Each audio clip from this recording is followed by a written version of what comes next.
It is the goal for many people to live the life you want, to have control over your finances and the choices you make. But just decades ago, that was only a dream for many black people in St. Louis.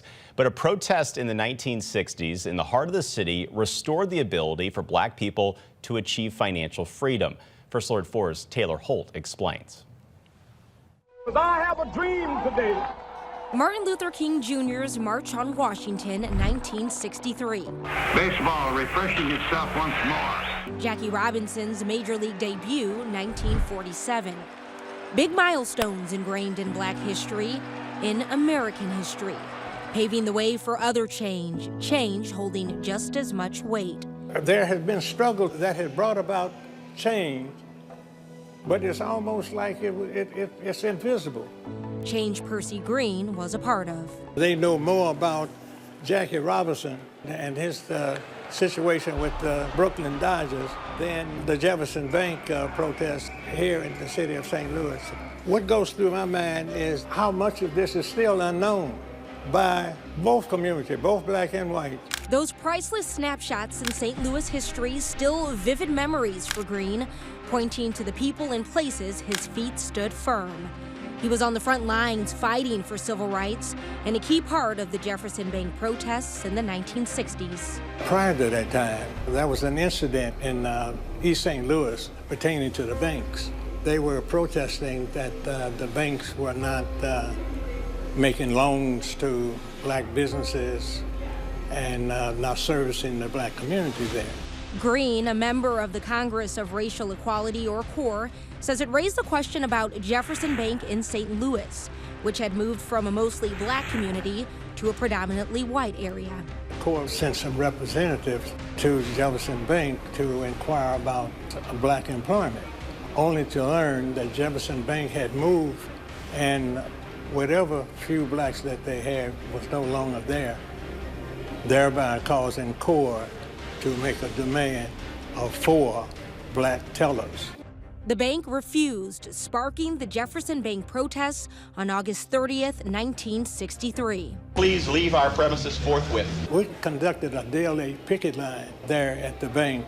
Roughly 17 weeks of protests, 19 black and white protesters arrested. In January 1964, the bank gave in, hiring 4 black workers, sparking a domino effect for St. Louis's civil rights movement. And it led to this. Yes, that's Percy Green scaling the arch in protest. That happened July 14th of 1964.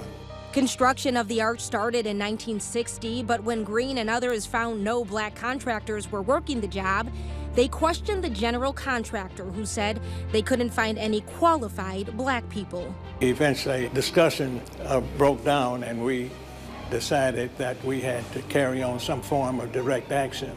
Though Green lost his job, his fight for equality persevered.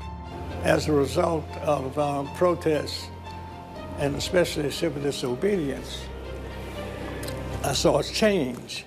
And talks about developing a black bank arose. Back then, banks did not lend to us, so that made it impossible to get a car. It made it impossible to buy a home and even start a business. And on top of that, back in those times, it was challenging for African Americans to get white-collar positions at banks. In comes George Montgomery, a St. Louis native, Vashon High School and SLU grad.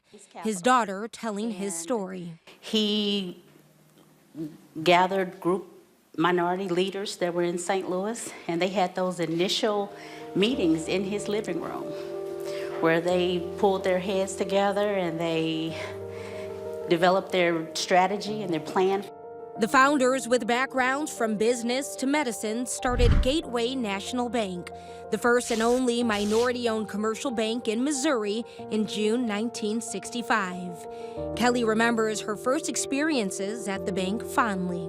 My dad brought me here when I was 16 years old, and I opened up my first checking and savings account at Gateway National Bank. And, you know, he had told me that this was the bank that he founded. So I knew then, you know, that my dad was something special. Gateway Bank operated until 2009 when the bank fell on hard times and was bought by Central Bank of Kansas City.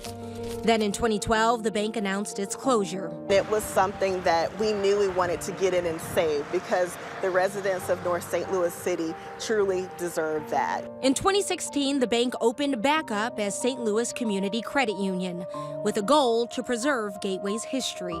As soon as you turn into our lot, you will see a plaque that pays homage to Gateway Bank. There's actually bricks that are part of that display that were from the original building. And on the inside, a love letter to its founders.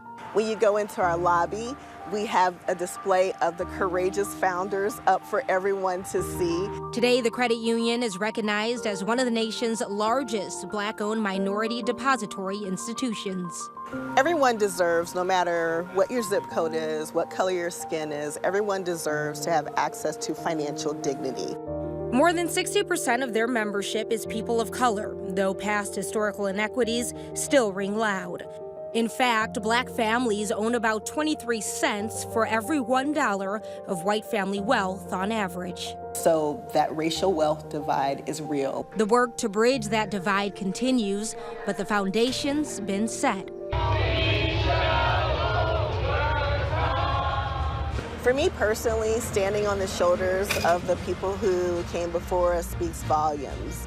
They made it easier for us to pave the way so we can reach back and do the same. It's everything Green and others fought for. What has been accomplished, I'm satisfied to a great degree. Taylor Holt, First Alert 4.